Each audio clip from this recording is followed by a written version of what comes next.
preceding signal was a test of the weather radio station's public warning system.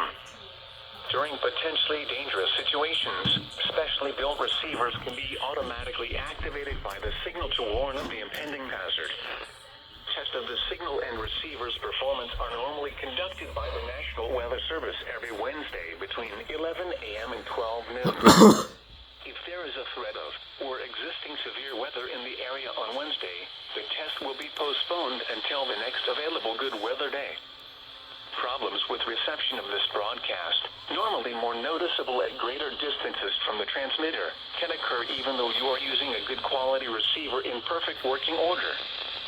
To provide the most consistent and dependable warning service possible, the warning alarm will be activated for hazardous watches and warnings for the following counties: Brazoria, Chambers, Galveston, and Harris.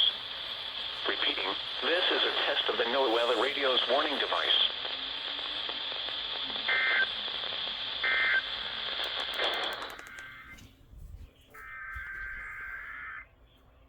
This is a test of the NOAA Weather Radio's warning device.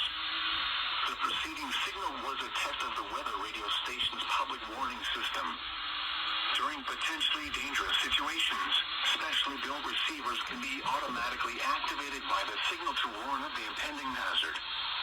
Tests of the signal and receiver's performance are normally conducted by the National Weather Service every Wednesday between 11 a.m. and 12 noon.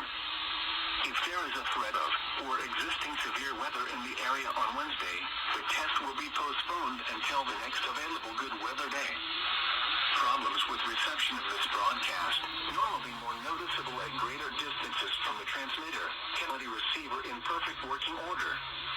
To provide the most consistent and dependable warning service possible, the warning alarm will be activated for hazard